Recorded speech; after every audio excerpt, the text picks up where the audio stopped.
Baik, untuk materinya hari ini adalah tentang metode gosok. Jadi sebenarnya ini adalah kelanjutan dari pertulangan kemarin.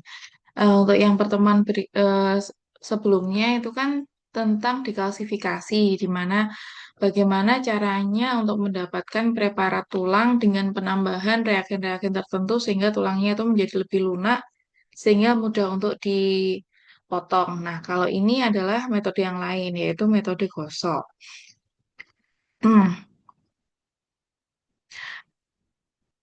Metode gosok ini merupakan salah satu metode mikroteknik yang bertujuan untuk mengetahui gambaran histologi suatu tulang pada hewan atau pada manusia, atau bisa juga pada batang-batang berkayu kalau pada tumbuhan.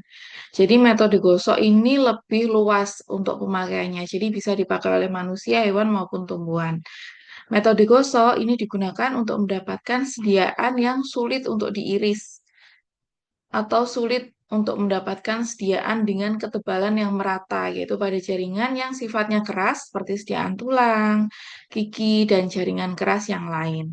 Jadi kalau kalau yang kemarin dikalsifikasi itu kan dengan penambahan reagen-reagen, bisa apa namanya asam kuat, terus ada asam lemah dengan takaran-takaran tertentu dan konsentrasi tertentu ya Bapak Ibu seperti yang lalu.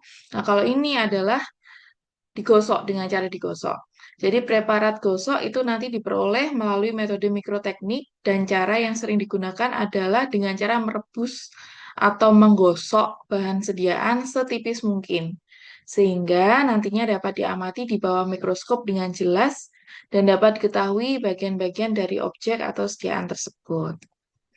Untuk alat dan bahan yang digunakan, biasanya kalau alatnya itu bisa gergaji besi atau pipa, kemudian kayu, amplas, kaca objek, sama kaca penutup. Kemudian untuk bahannya itu spesimennya biasanya tulang ya, tulang bisa tulang dari manusia ataupun tulang dari hewan. Nah, bisa juga kalau misalnya mengamati tanduk, nah itu juga bisa. Kemudian lem kayu, silol, entelan, dan yang terakhir ada label.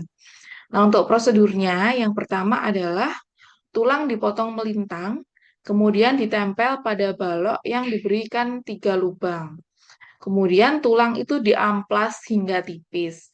Jadi memang untuk metode gosok ini lebih lama ya Bapak Ibu. Yang bukan yang lebih lama sih ya, walaupun mereka kasih juga lama karena menunggu lunturnya komponen kalsium pada tulang.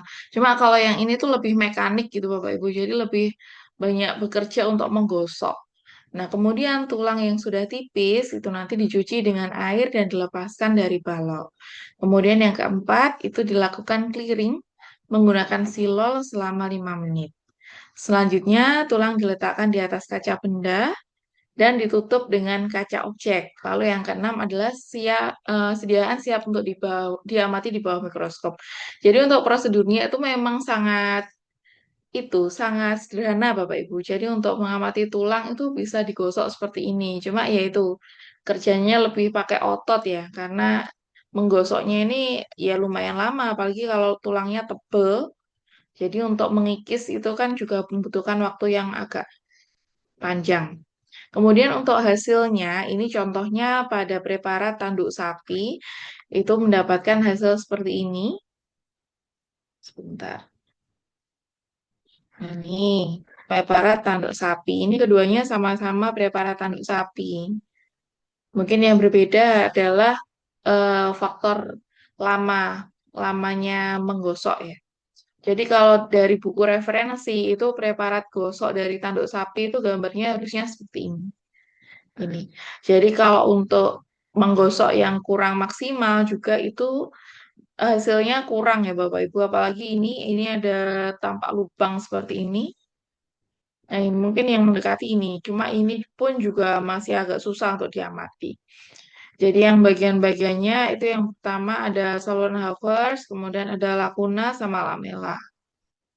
Selanjutnya ini tulang sapi. Nih, ini juga tanduk sapi, yang ini tulang kaki sapi. Nah, ini untuk yang preparat tulang kaki sapi ini hampir hampir mendekati gambar referensi. Jadi kalau untuk referensinya seperti ini untuk bentuknya hampir sama, hanya saja hadapnya saja sih yang berbeda. Kalau yang ini kan hadapnya tidur gini ya, kalau ini kan berdiri. Tapi untuk bagian-bagiannya ini sudah bisa teramati. Beda seperti yang tanduk tadi agak jauh. Kalau ini sudah agak dekat dengan referensinya. Jadi untuk bagian yang nomor satu ini adalah saluran Havertz. Ini sama dengan gambar referensinya. Kemudian yang kedua adalah lakuna. Ini lakuna di bagian sininya. Kemudian yang ketiga ada bagian lamela. Lamela berada di sini. Kemudian yang keempat ada kanalikuli. Ini kanalikulinya. Ini. Jadi juga berhasil Bapak Ibu untuk metode gosok ini. Cuma ya itu ini. Ini bisa mendekati dari gambar referensi. Untuk kelebihan dan kekurangannya, jadi metode gosok ini memiliki beberapa kelebihan dan kekurangan. Kelebihan dari metode ini yaitu metode gosok merupakan metode yang mudah dilakukan dan tidak memerlukan banyak larutan. Bahkan ini tidak memerlukan larutan ya Bapak Ibu. Jadi larutannya cuma apa tadi? Silol sama entelan untuk ngelem aja. Jadi tidak kayak kemarin butuh alkohol lah, butuh EDTA, butuh asam kuat dan lain sebagainya. Jadi ini cuma ya sederhana dan tidak butuh larutan. Sehingga metode ini digolongkan sebagai metode yang tidak terlalu rumit dan jauh lebih ekonomis. Untuk kelemahannya ini adalah perlu menggunakan teknik pewarnaan atau staining agar tulang bisa teramati dengan jelas. Selain itu, juga diperlukan jam terbang yang tinggi untuk membuat sediaan metode gosok, karena keberhasilannya sangat bergantung pada teknik yang benar. Ini untuk apa namanya? Faktor-faktor kegagalan. Faktor-faktor kegagalannya, yang pertama adalah proses pengasahan atau penggosokan tulang yang kurang merata itu nanti akan mengakibatkan jaringan-jaringan tulang tidak terlihat jelas, sama seperti yang gambar saya contohkan tadi ya, ada bagian yang masih tebal, ada bagian yang sudah berlubang. Itu nanti kan pastinya kita tidak bisa untuk mengamati seperti itu. Kemudian yang kedua, ada arah penggosokan. Menggosok tulang dengan arah yang membujur atau melintang itu dapat merusak bagian-bagian tulang sehingga nanti akan susah untuk diamati. Kemudian yang ketiga, kurangnya ketelitian pada praktikan atau peneliti pada saat proses penggosokan mengakibatkan struktur tulang mengalami kerusakan. Kemudian yang terakhir, kurang tepatnya proses pembuatan larutan dan waktu pemberian warna pada tulang agar preparat dapat terwarnai secara sempurna. Ya, ini kalau setelah proses menggosok itu biasanya nanti dikasih warna itu di luar metode gosok ya Bapak Ibu. Jadi untuk pewarnaan ya seperti biasa untuk pewarnaan. Tidak seribet untuk mikroteknik terus pembuatan apa parafin dan lain sebagainya itu. Jadi kalau sudah selesai menggosok sudah bagus, sudah rata barulah diamati nanti akan tampak struktur-strukturnya anatomi dari tulang ataupun tanduk ataupun bagian-bagian yang keras itu.